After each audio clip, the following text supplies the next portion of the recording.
అందరికీ నమస్కారం. ముఖ్యమంత్రి రేవంత్ రెడ్డి గారు అమెరికా పర్యటన తర్వాత నిన్న ఈరోజు ఆయన చేసినటువంటి వ్యాఖ్యలు చూస్తూ ఉంటే చాలా ఆవేదన కలుగుతూ ఉంది. రాజకీయంగా విమర్శలు ఉండొచ్చు, ప్రతి విమర్శలు ఉండొచ్చు. కానీ ముఖ్యమంత్రి హోదాలో ఉండి రేవంత్ రెడ్డి గారు మాట్లాడుతున్న వికృత భాష సభ్య సమాజం ఇవాళ చీత్కరిస్తూ ఉంది. సమాజం మొత్తం కూడా చీకొడతా ఉంది. రాజకీయాల్లో విలువలు కాపాడాల్సినటువంటి వ్యక్తే రోజు రోజుకు దిగజారి ప్రవర్తించడం అనేటువంటిది చాలా దారుణమైనటువంటి విషయం. తెలంగాణను సాధించింది కేసీఆర్. కేసీఆర్ లేని తెలంగాణ ఉందా? ఈ రాష్ట్రంలో ఎవరిని అడిగినా చెప్తారు కదా. ఇలా కేసీఆర్ను జాతిపిత అన్నందుకు కడుపులో ఉన్న విషమంతా గక్కుతా ఉన్నాడు రేవంత్ రెడ్డి. 4 కోట్ల ప్రజల ఆకాంక్షల్ని నిజం చేసింది కేసీఆర్. ప్రపంచంలో దేశంలో ఎక్కడ లేకుని రైతు బంధు పథకం తెచ్చి 60 కోట్ల మంది రైతుల జీవితాల్లో వెలుతురు నింపింది కేసీఆర్. 40 లక్షల మంది అవ్వా తాతలకు నెలకు 2000 పెన్షన్ ఇచ్చింది కేసీఆర్. 24 గంటల కరెంట్ ఇచ్చింది కేసీఆర్. రైతు బీమా పథకం దేశంలో ఎక్కడ లేని పథకం తెచ్చింది కేసీఆర్. 1000 గురుకులాలు పెట్టి 6 లక్షల మంది విద్యార్థులకు నాణ్యమైన విద్యనిచ్చింది కేసీఆర్. ఇట్లా ఎన్నో మంచి కార్యక్రమాలు కేసీఆర్ గారు చేశారు. ఆయనని ఇలా తెలంగాణ సమాజం, తెలంగాణ సాధించిన వ్యక్తిగా, తెలంగాణ ప్రజల ఆకాంక్షల్ని నిజం చేసిన వ్యక్తిగా, జాతిపితగా పిలుచుకుంటారు. దానికి నీకేం కడుపు నొప్పి? ఎందుకంత నోరు బారేసుకుంటున్నారు? ఇప్పుడు మేము కూడా రేవంత్ రెడ్డి గారికి అంతకంటే గట్టిగా, అంతకంటే పరుష పదజాలంతో, బూతులతో సమాధానం చెప్పగలం. మేము చెప్పలేక కాదు కదా. కాకపోతే మేము ఒక బాధ్యతాయుతమైన శాసనసభ్యుడిగా ఉన్నాం. అంతకంటే బాధ్యత గల పౌరుడిగా మాకు కొంత సంస్కారం అడ్డం వస్తూ ఉంది. చరిత్రలో ఎంతోమంది ముఖ్యమంత్రులు వచ్చిపోయారు. ప్రతి ముఖ్యమంత్రికి చరిత్రలో ఒక భాగం ఉంటుంది, ఒక చరిత్ర ఉంటుంది. రేవంత్ రెడ్డి గారికి మాత్రం ఏమి ఉంటుంది? లాస్ట్కు ఈయన బూతుల ముఖ్యమంత్రిగా చరిత్రలో నిలిచిపోతాడు. అంతకుమించి నీకైతే ఏం మిగలే. 2.5 సంవత్సరాలు సగం పీరియడ్ అయిపోయింది నీది. 2.5 సంవత్సరాలు రేవంత్ రెడ్డి పాలనను ఒక్కసారి గమనిస్తే బూతుల ముఖ్యమంత్రి రేవంత్ రెడ్డి తప్ప ఆయన చేసింది అయితే ఏమీ లేదు. ఈ రాష్ట్రంలో వచ్చిన మార్పు అంతకంటే లేదు. పాలన చేతగాక నిరాశ నిస్పృహల్లో కూలిపోయినటువంటి వ్యక్తి ఇవాళ అదుపు తప్పి ఆలోచనారహితంగా వ్యవహరిస్తూ ఉన్నారు. రేవంత్ రెడ్డి తన 2.5 ఏళ్ల పాలన తనకే సంతృప్తి లేక తన చేతగానితనాన్ని, తన వైఫల్యాలను కప్పిపుచ్చుకోవడానికి ఇలా బూతు భాషని ఆయన ఎంచుకున్నారు. నీతి లేకుండా జాతి జాతి అని మాట్లాడుతున్నారు. మేము మాట్లాడలేమా? మాకు మాట్లాడరాకనా? నువ్వు రెచ్చగొడుతున్నావు, మేము రెచ్చిపోవచ్చు, పెద్ద విషయం కాదు. కానీ మాకు ఒక సభ్యత, ఒక సంస్కారం, కొంత విలువలతో కూడినటువంటి రాజకీయాలు మేము చేయాలనుకుంటా ఉన్నాం. ముఖ్యంగా నేను ఈ సందర్భంగా తెలంగాణ మేధావులు మీరు స్పందించాల్సినటువంటి సమయం ఆసన్నమైంది. ఓ మాట అంటారు, మేధావుల మౌనం దేశానికి ప్రమాదం అని అంటూ ఉంటారు. ఇవాళ మన రాష్ట్రంలో కూడా ఈ రేవంత్ రెడ్డి యొక్క అరాచకాలు, రేవంత్ రెడ్డి యొక్క వికృత భాష, ఇది మన తెలంగాణ ప్రజల ఆత్మగౌరవం దెబ్బతింటుంది. తెలంగాణ ప్రతిష్ట దెబ్బతినే విధంగా ఈయన వ్యవహార శైలి ఉంది. దయచేసి తెలంగాణ మేధావులు ఇలా ఆలోచించాల్సిన సమయం ఉంది. స్పందించాల్సినటువంటి సమయం ఆసన్నమైంది. ఇప్పుడు తెలంగాణ కోసం మనందరం ఎంతో కలిసి కొట్లాడినాం, పోరాడినాం. మరి ఇవాళ తెలంగాణ ఉద్యమ చరిత్రను చిన్నబుచ్చే ప్రయత్నం చేస్తున్నారు. తెలంగాణ ఔన్నత్యాన్ని తగ్గించే ప్రయత్నం చేస్తున్నారు. ఆ ముఖ్యమంత్రి పదవికి ఉండే, కుర్చీకుండే గౌరవాన్ని తగ్గించేటువంటి ప్రయత్నం జరుగుతూ ఉంది. సో దీనన్నిటిని కూడా మీరు ఇలా ఆలోచించాల్సినటువంటి అవసరం ఉంది. ఇవాళ తెలంగాణ ఉద్యమ చరిత్రను చిన్నబుచ్చడం అంటే ఇది తెలంగాణ ఆత్మగౌరవం మీద చేస్తున్న దాడిగానే మనం చూడాల్సి ఉంటుంది. ఎందుకంటే ఆయన ఉద్యమంలో లేడు, ఆయన ఏనాడు జై తెలంగాణ అనలేదు. అందువల్ల ఉద్యమాన్ని చిన్నబుచ్చే ప్రయత్నం, ఉద్యమ చరిత్రను మలినం చేసే ప్రయత్నం చేస్తూ ఉంటాడు రేవంత్ రెడ్డి గారు. ఇలా కొడంగల్ ప్రజల్ని కూడా కోరుతా ఉన్నా, మీ ఎమ్మెల్యే ఎట్ట తయారైందో చూడండి ఒకసారి. మీరు గెలిపించిన కొడంగల్ ఎమ్మెల్యే ఇవాళ ఏ రకంగా అదుపు తప్పి మాట్లాడుతున్నాడో ఒకసారి కొడంగల్ ప్రజలు కూడా ఆలోచించాలి. తెలంగాణ ప్రజలు కూడా ఇవాళ మీరందరూ ఓటు వేసి ఆయన ముఖ్యమంత్రిగా అవకాశం ఇస్తే ఆయన ఎట్లా మాట్లాడుతున్నాడో, ఆయన ప్రవర్తన ఎట్లా ఉన్నదో ఇవాళ తెలంగాణ సమాజం కూడా ఆలోచించాలని చెప్పి నేను విజ్ఞప్తి చేస్తా ఉన్నా. ముఖ్యంగా తెలంగాణలోని మేధావులు, బుద్ధిజీవులు, ఉద్యోగులు, రిటైర్డ్ ఉద్యోగులు, చదువుకున్న వాళ్ళందరూ కూడా ఇలా పాలన గాలి కొదిలి బూతులతో కాలం వెళ్ళబెచ్చుతున్న రేవంత్ రెడ్డి పనితీరును ఒకసారి గమనించండి అని చెప్పి కూడా నేను విజ్ఞప్తి చేస్తా ఉన్నా. ఇప్పుడు మన రాష్ట్ర ముఖ్యమంత్రి ఏ రోజైనా అది అఫీషియల్ మీటింగా, అది పొలిటికల్ మీటింగా, అది ప్రెస్ కాన్ఫరెన్సా, ఏ రోజన్నా రైతు సమస్యల గురించి మాట్లాడతాడా? వారి బతుకులు బాగు చేసేందుకు ఒక్క పథకమన్న తెచ్చిండా? గురుకులాల్లో పాము కాట్లతోని, కరెంటు షాకులతోని, కల్తీ ఆహారంతోని పిల్లల ప్రాణాలు పోతుంటే ఏ రోజైనా రేవంత్ రెడ్డి గారు మాట్లాడారా? విద్యా కమిషన్ ఇచ్చిన రిపోర్టు అమలు గురించి ఏనాడన్నా రేవంత్ రెడ్డి గారు ఆలోచన చేసిండా? 20 లక్షల మంది పిల్లల భవిష్యత్తుకు సంబంధించిన ఫీజు రియంబర్స్మెంట్ పథకం ఊసే ఎత్తాడు రేవంత్ రెడ్డి గారు. ఉద్యోగాలు లేక నిరుద్యోగులు రోడ్ల మీదకి వచ్చి ధర్నాలు చేస్తూ ఉంటే, జాబ్ క్యాలెండర్ గురించి ప్రశ్నిస్తూ ఉంటే ఒక్క మాట మాట్లాడాడు రేవంత్ రెడ్డి గారు. అవ్వాతాతల పింఛన్ల గురించి మాట్లాడాడు, అక్కాజెల్లెలకు ఇచ్చిన హామీల అమలు గురించి మాట్లాడాడు, రిటైర్మెంట్ బెనిఫిట్లు అందక ఇవాళ ఆసుపత్రుల్లో అనాథల్లాగా ఇబ్బంది పడుతున్న రిటైర్డ్ ఉద్యోగుల బాధల గురించి మాట్లాడాడు, ఉద్యోగుల డిఆర్సీల గురించి, పిఆర్సీ గురించి, డిఏల గురించి, వాళ్ళ ఏరియాస్ గురించి ఒక్కరోజు మాట్లాడాడు ముఖ్యమంత్రి. ఇవేమి మాట్లాడాడు కానీ కేసీఆర్ను మాత్రం ఒకటేగా ఆయనను గుర్తు చేసుకోవడము, కేసీఆర్ పోరాటాన్ని, కేసీఆర్ త్యాగాన్ని, కేసీఆర్ కృషిని తక్కువ చేసి చూపించే ప్రయత్నం, బూతులు మాట్లాడే ప్రయత్నం. ఇలాంటి ముఖ్యమంత్రి మనకు ఈ తెలంగాణ రాష్ట్రానికి కావడం నిజంగా ఇది తెలంగాణ దౌర్భాగ్యం. నీ భాష వల్ల తెలంగాణ ప్రజలు తలదించుకునే పరిస్థితి తెస్తా ఉన్నావు నువ్వు. 2 ఏళ్లుగా చేసిందేమీ లేక, చెప్పుకునేదేది లేక, ప్రతిపక్షాల మీద, ప్రశ్నించే గొంతుల మీద కక్ష సాధింపు చర్యలకు దిగుతా ఉన్నావు రేవంత్ రెడ్డి. నువ్వు ముఖ్యమంత్రి స్థాయిలో ఉండి ఒక్కరోజన్నా తన పాలనలో 2.5 ఏళ్లలో ప్రజలకు జరిగిన మేలేందో ఒకసారి ఆత్మపరిశీలన చేసుకున్నావా? నువ్వు ఒకసారి ఆత్మపరిశీలన చేసుకో.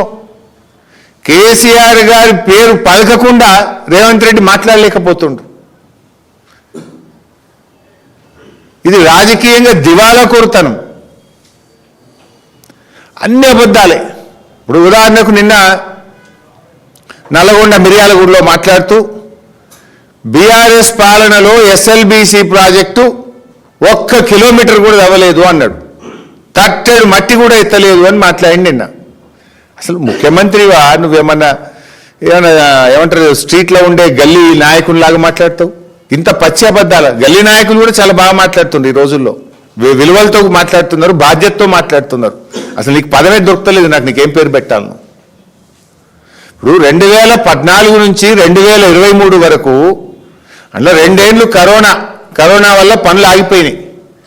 7 ఏళ్లలో బీఆర్ఎస్ పార్టీ, మా ప్రభుత్వం 11.5 కిలోమీటర్లు ఎస్ఎల్బీసీ టనల్ తవ్వింది. 11.5 కిలోమీటర్ల పనులు మేము చేశాం. నువ్వు 2.5 ఏళ్ళైంది నువ్వు వచ్చి, నీ 2.5 ఏళ్ళల్లో 100 మీటర్లు తవ్వినావు నీ ముఖానికి నువ్వు మాట్లాడతావు. మేము 7 ఏళ్లలో 11.5 కిలోమీటర్లు తవ్వినాం, మీరు మూలకు పడేసిపోయినరు. బీఆర్ఎస్ వచ్చిన నాడు ఎస్ఎల్బీసీ మొత్తం కూడా తుప్పు పట్టిపోయి మూలకు పడేసి 2 ఏళ్లుగా పనులు బందుబాటి గబ్బిలాలు నిలయమైపోయినటువంటి దాన్ని మళ్ళా ఓపెన్ చేసి మేము 11.5 కిలోమీటర్లు పూర్తి చేస్తే నువ్వు 2.5 సంవత్సరాలు అయింది. నీ 2.5 సంవత్సరాల్లో నువ్వు 100 మీటర్లు తవ్వినవా అంటున్నా. 100 మీటర్స్ 100 మీటర్లు తవ్వలే కానీ మీ అవినీతికి మీ ఆగమాగం చర్యలకు ఎస్ఎల్బిసి టనల్ కుప్పగూలిపోయి 8 మంది ప్రాణాలు బలిగొన్నావు. కనీసం శవాలను బయటకు తేలేని చేతగాని దద్దమ్మ ప్రభుత్వం నీది. నువ్వు నిన్న ఎస్ఎల్బిసి బీఆర్ఎస్ పక్కకు పెట్టిందని మాట్లాడుతూ పక్కకు పెట్టింది ఎవరు? మా హయాంలో ఎస్ఎల్బిసిలో అంతర్భాగమైనటువంటి పెండ్లిపాక రిజర్వాయర్ను, దిండి రిజర్వాయర్ను, ఎస్ఎల్బిసి టనల్ను 4,000 కోట్ల రూపాయలతో మేము పనులు చేసినాం. 4,000 కోట్ల పనులు మేము చేసినాం. నువ్వు వచ్చి 100 మీటర్లు దవ్వలే 2.5 ఏళ్లల్లా కుప్పగులేసినావు. ఎస్ఎల్బిసిని ఖతం చేసినావు. నువ్వు ఇంకా ఏ ముఖం పెట్టుకుని ఎస్ఎల్బిసి గురించి బీఆర్ఎస్ పార్టీని విమర్శిస్తున్నావు? నువ్వు తప్పు చేసింది నువ్వు, ఎస్ఎల్బిసిని కుప్పగూల్చింది నువ్వు, శవాలు బయటకు తేలేని దద్దమ్మవు నువ్వు. మేము 11.5 కిలోమీటర్లు తవ్వి పెండ్లిపాక కట్టి దిండి కట్టి 4,000 కోట్లతోని నల్గొండ జిల్లాకు నీళ్ళిచ్చే ప్రయత్నం మేం చేస్తే నువ్వు ఉల్టా మా మీద మాట్లాడతావు. చోరు ఉల్టా కోత్వాల్కు డాంటే అన్నట్టున్నది నీ కథ. అసలు భూమి కోసం భుక్తి కోసం పోరాడిన నల్గొండ జిల్లాకు 60 ఏళ్ళ మీ కాంగ్రెస్ పాలనలో మంచినీళ్ళే కదా మీరు. ఆనాడు నల్గొండ పోరాట యోధులు ప్రధానమంత్రి టేబుల్ మీద ఆ పిల్లల్ని పట్టుకపోయి కాళ్ళు చేతులు వంకరపోయిన పిల్లల్ని పట్టుకపోయి మరి ఆ రోజు ప్రశ్నిస్తే కూడా మీకు కనికరం లేని కాంగ్రెస్ మీది. మంచినీళ్ళని కాంగ్రెస్ కదా. నల్లగొండ జిల్లాకు ఇంటింటికి స్వచ్ఛమైన కృష్ణా జలాలు అందించి నల్లగొండను ఫ్లోరైడ్ రహిత గొండగా మార్చింది కేసీఆర్ బీఆర్ఎస్ కాదా? 60 ఏళ్లలో మీ ముఖానికి మంచినీళ్ళు ఇచ్చింది ఆ నల్లగొండకు. మంచినీళ్ళు ఇచ్చి నల్లగొండలో ఫ్లోరైడ్ను పారదోలింది బీఆర్ఎస్. మేం చెప్పలే, పార్లమెంట్లో కేంద్ర ప్రభుత్వం చెప్పింది. అరే నాగార్జున సాగర్ కాలువ అలైన్మెంట్ మార్చి నల్లగొండకు మీరు అన్యాయం చేసింది మీరు కదా, మీ కాంగ్రెస్ కదా అన్నాడు. ప్రాజెక్టు సైటును మార్చింది మీరు కదా. అరే మేము అదే నల్లగొండకు ఆనాడు కాలువల ఆధునీకరణ లిఫ్ట్ల మరమ్మతు చేసి 1,00,000 ఎకరాలను స్థిరీకరణ చేసినాం బీఆర్ఎస్ హయాంలో. మీరు చేసిందేమున్నది? నల్లగొండకు 3 మెడికల్ కాలేజీలు ఇచ్చిండ్రు కేసీఆర్. నల్లగొండ పట్టణంలో 1,000 కోట్ల రూపాయలతో అభివృద్ధి చేసిండ్రు కేసీఆర్. వాస్తవాలు ఇట్లుంటే అబద్ధాలు వరద పారిస్తాడు రేవంత్ రెడ్డి. మొక్కాలని నోటికి 2 ఏళ్లలో ఒక్క ప్రాజెక్టు కట్టింది లేదు కాంగ్రెస్. ఒక్క మంచి పని చేసింది లేదు. ఉద్యమం గురించో అమరుల గురించి మాట్లాడతాడు. అసలు ఆ ఉద్యమం గురించి రేవంత్ రెడ్డి ఎంత తక్కువ మాట్లాడితే మంచిది. నువ్వు మాట్లాడితే అమరుల ఆత్మ ఘోషిస్తుంది. ఇలా దావోస్ వేయించిండు, సొమ్మేమో ప్రజలది, తెలంగాణ ప్రజలది. మరి దావోస్ వేయించినాక కనీసం ఇన్ని లక్షల కోట్ల పెట్టుబడి తెచ్చినా ఇన్ని ఉద్యోగాలు వస్తేనో ప్రెస్ మీట్ పెట్టిండా? ఏం చేయలే కదా. అది వచ్చిందేం లేదు, ఉక్కుంటా పోయిండు, ఉక్కుంటూ వచ్చిండు. వచ్చిందేం లేదు కనుక నోరు మూసుకున్నాడు. అంటే ఈ వైఫల్యాలన్నీ కప్పిపుచ్చుకోవడానికి మళ్ళా తిట్లదండ కన్నా అందుకున్నాడు. మొన్న కూడా మీరు చూసిండ్రు, వచ్చుడే మొన్న మీటింగ్ పోయిండ్రు. పాపం పెద్ద ఆయన వారు తెలంగాణ ఉద్యమంలో కూడా చాలా క్రియాశీలకంగా ఉన్నారు. జస్టిస్ సుదర్శన్ రెడ్డి గారు, we have a great respect. Sudarshan Reddy గారికి అవార్డు, వారు అవార్డు తీసుకున్న పెద్దలు సుదర్శన్ రెడ్డి గారు స్పీచ్ ఇచ్చింది. హేట్ స్పీచ్, రాజకీయాల్లో ఇది మంచిది కాదు అని హేట్ స్పీచ్ మీద ఆయన హితబోధ చేసిండు. రేవంత్ రెడ్డికి పక్కన కూర్చోబెట్టి హితబోధ చేసిండు. కానీ అదే వేదిక మీద రేవంత్ రెడ్డి గారు తన అసలు స్వభావాన్ని తన మాటలతో బయటపెట్టుకున్నాడు. హేట్ స్పీచ్ ఉపన్యాసం కూడా ముగియకుండానే, సుదర్శన్ రెడ్డి గారు మాటలు ముగియకుండానే రేవంత్ రెడ్డి తన హేట్ స్పీచ్కు మళ్ళీ లైవ్ డెమో ఇచ్చేసిండు అక్కడనే. అంటే మనిషి మారడు, ఇది కుక్కతోక వంకర, ఇది కుక్కతోక వంకర. అరే ఆయన పెద్ద మనిషి హేట్ స్పీచ్ వద్దని అవార్డు గ్రహీత, నువ్వు అవార్డు ఇచ్చిన పెద్ద మనిషే నీకు బుద్ధి చెప్తుంటే కనీసం ఆ డయాస్ మీద సంస్కారంతో మాట్లాడాల్సిన విజ్ఞత లేకపోయా నీకు. గాడ కూడా మళ్ళీ సంస్కారం కోల్పోతుంది. ఏమనుకుంటాడు ఆ పెద్ద మనిషి అని సోయి కూడా లేపాయా నీకు. హార్వర్డ్ పోయినా ఈయన అంతరిక్షం పోయినా ఈయన మాట తీరు మారదిగా, ఈయన వికృత చర్యలు చేష్టలు మారాయి. ఇప్పుడు విషయం సింపుల్ బైసాబ్, ఇవాళ రాష్ట్ర ప్రజలకు కూడా అర్థమైపోయింది. స్కాములు బయట పెడితే డైవర్షన్, మీరు పెట్టిన స్కీములేవి అని నిలదీస్తే డైవర్షన్, ఎన్నికల హామీలు ఎందుకు అమలు కావడం లేదు అని ప్రశ్నిస్తే డైవర్షన్. ప్రతిసారి డైవర్షన్ రాజకీయాలు చేస్తూ ప్రజల దృష్టి మళ్లిస్తానని అనుకుంటుండ్రు రేవంత్ రెడ్డి. కానీ అది ప్రతిసారి జరగదు. ప్రజలు మనకంటే తెలివైన వాళ్ళు. ఒకసారి డైవర్షన్ చేస్తావేమో, 2 సార్లు చేస్తావేమో, కానీ నువ్వు ప్రతిసారి డైవర్షన్ రాజకీయాలు చేస్తా అంటే ప్రజలు నిన్నే ముఖ్యమంత్రి పదవి నుంచి డైవర్షన్ చేస్తారు బిడ్డ, జాగ్రత్త అని చెప్పి నేను హెచ్చరిస్తా ఉన్నా. ఇలా బూతులతో పాలన సాగదని, డైవర్షన్లతోని తన వైఫల్యాలు కప్పిపుచ్చుకోలేనని రేవంత్ రెడ్డి గారు ఎంత తొందరగా గ్రహిస్తే అంత మంచిది. ఇప్పుడు బైసాబ్ మేము గత కొద్ది రోజులుగా ఈయన స్కామ్లు బయట పెడతా ఉన్నాం.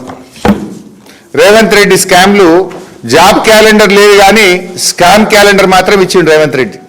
ఎవ్రీ మంత్ ఏమేమి స్కాములు చేసిండ్రో ఇలా స్పష్టంగా మీకు కనబడుతుంటుంది. ఏం చెప్పిండు, నెల నెలా ఉద్యోగాలు నింపుతా, జాబ్ క్యాలెండర్ తెస్తా అని నిరుద్యోగుల ఓట్లు వేసుకున్నాడు. జాబ్ క్యాలెండర్ విడుదల కాలే కానీ స్కామ్ క్యాలెండర్ మాత్రం వచ్చింది. జనవరిలో సివిల్ సప్లై స్కామ్, ఫిబ్రవరిలో ఎన్టీపీసీ ఫ్లై యాష్ స్కామ్, మార్చిలో శాండ్ స్కామ్, ఏప్రిల్లో ఆర్టీసీ కాంట్రాక్ట్ల స్కామ్, మేలో బావమరిదికి ఇచ్చిన అమృత్ టెండర్ల స్కామ్, జూన్లో 4th సిటీ స్కామ్, జూలైలో Lagacharla Hyderabad central university land scam, ఆగస్టులో పీజీ మెడికల్ సీట్ల స్కామ్, మరి సెప్టెంబర్లో 5 లక్షల కోట్ల హిల్ టీపీ ఇండస్ట్రియల్ భూముల స్కామ్, అక్టోబర్లో పవర్ స్కామ్, నవంబర్లో సింగరేణి స్కామ్, డిసెంబర్లో నిన్న మా కేటీఆర్ గారు బయట పెట్టిండు సీఎం ఆయన పార్ట్నర్ కేఎల్ఎస్ఆర్ స్కామ్, 6,000 కోట్ల రూపాయల స్కామ్ నిన్న బయట పెట్టిండు. నెలకొక్క స్కామ్ బై మీది. ఇది మీ స్కామ్ క్యాలెండర్. 6 గ్యారంటీలను సంతకాలు పెట్టిండ్రు. గ్యారంటీలు రాలేదు కానీ స్కాములు మాత్రం వచ్చినాయి ఈ రాష్ట్రంలో. గ్యారంటీలకు దిక్కు లేదు, స్కాములకు మాత్రం ఫుల్.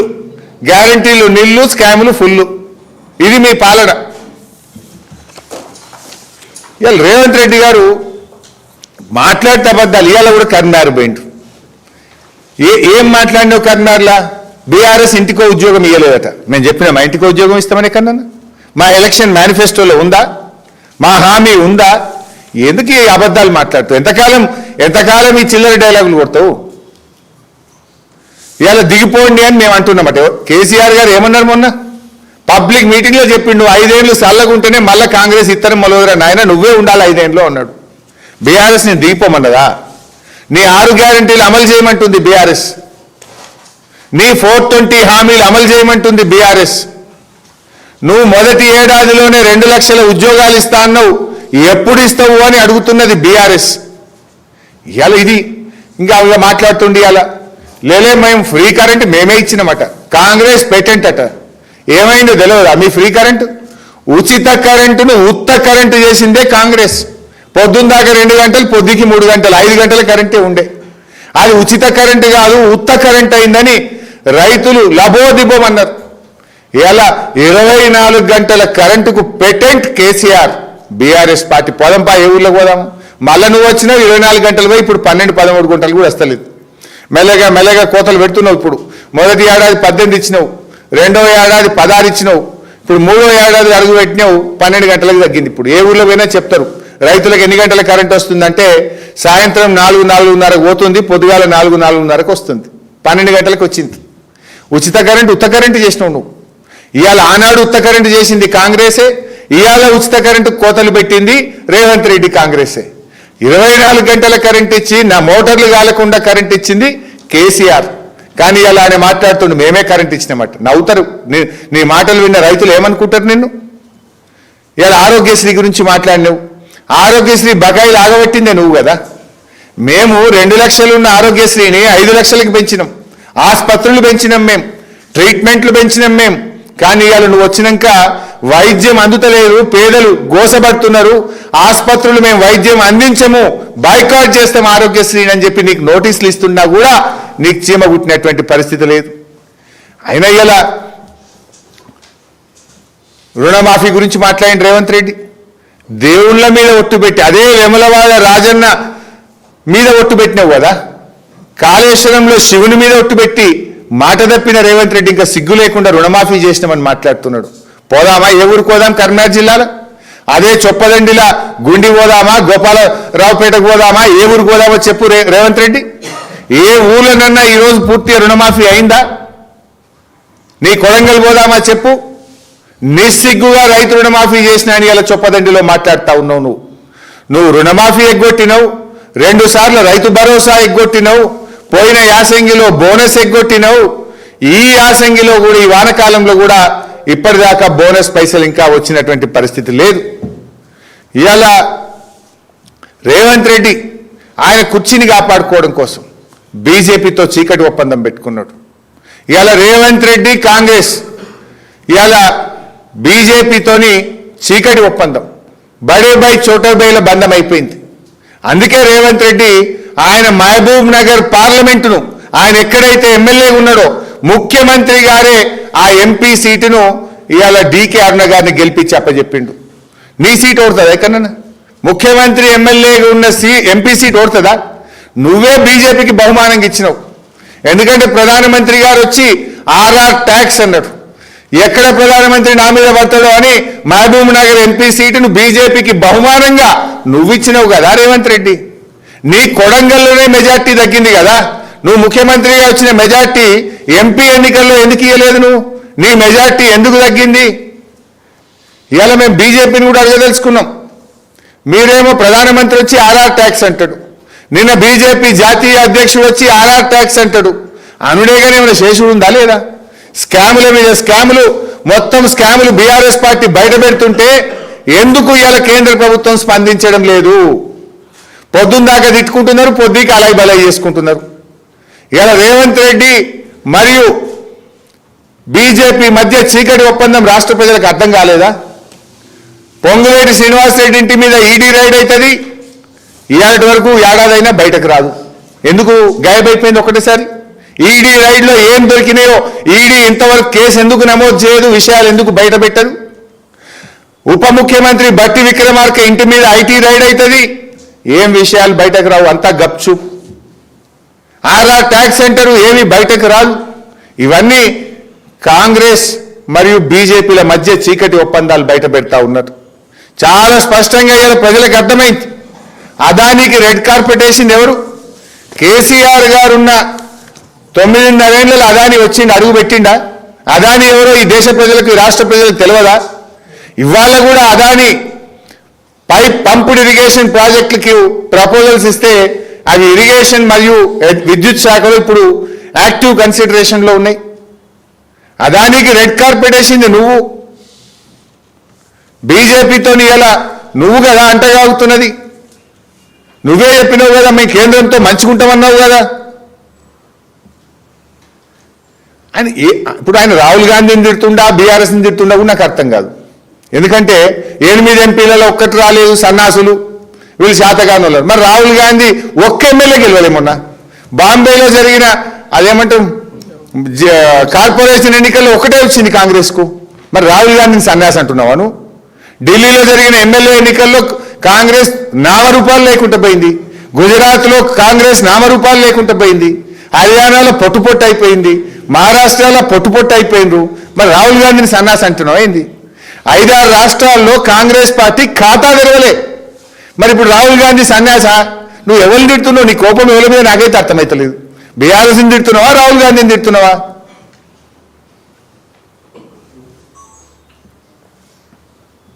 ఇప్పుడు రేవంత్ రెడ్డి ఏమైపోయిందంటే అరెస్ట్ చేస్తలేరు హరీష్ రావును, కేసీఆర్ అని మాట్లాడుతున్నావు.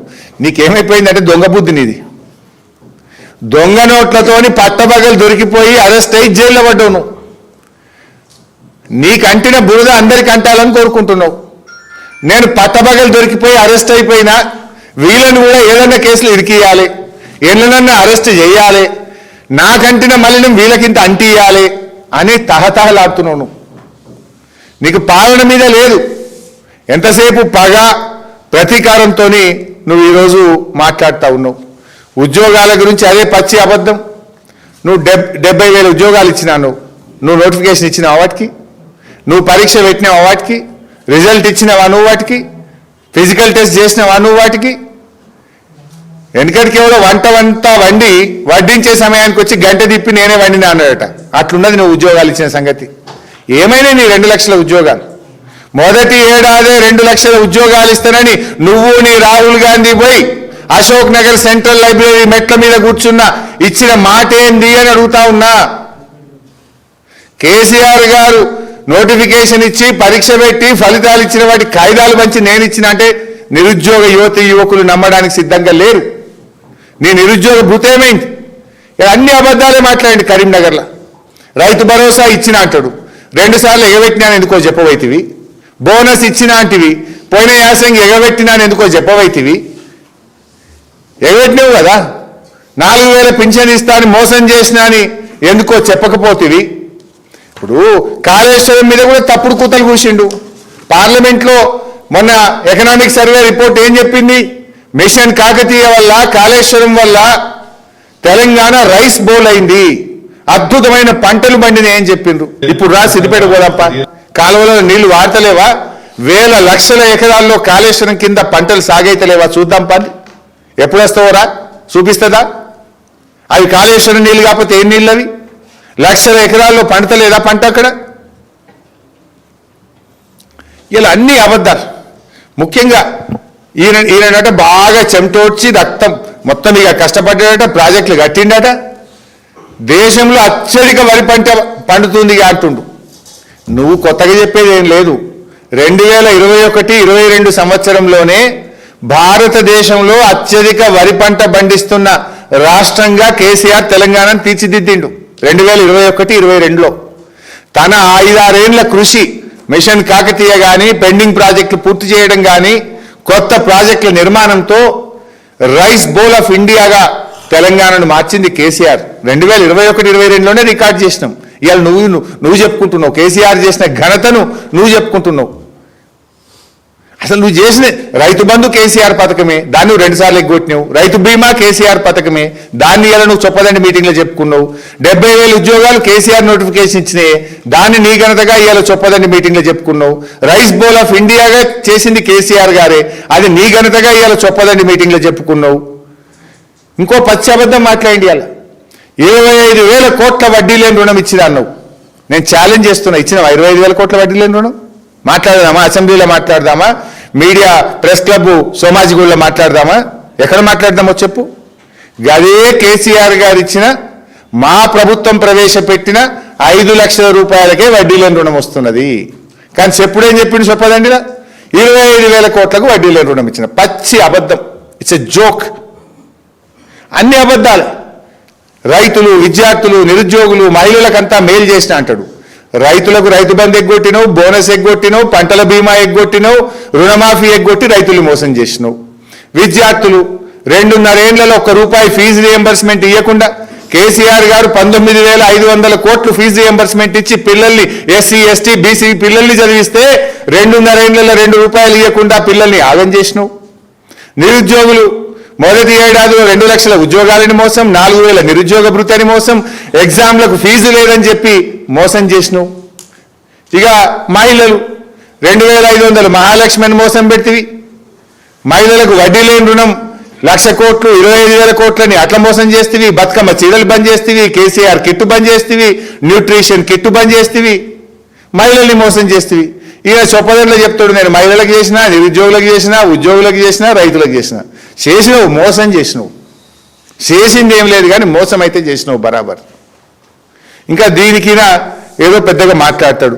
మేము ఉన్నది అడిగితే ఏమంటాడంటే నాకు శాపనార్థాలు పెడుతుండ్రు అన్న. నేను శాపనార్థాలు పెట్టినా? ఇప్పుడు నీ ఘనకార్యాలు చెప్పినా, నీ స్కాములు చెప్పినా, నీ మోసాలు బయట పెట్టినా, నువ్వు అమలు చేయని 6 గ్యారెంటీల గురించి మాట్లాడిన తప్ప నేనేమన్నా శాపనార్థాలు పెట్టినా? రేవంత్ రెడ్డి నీకు నువ్వు పెడుతున్నావు.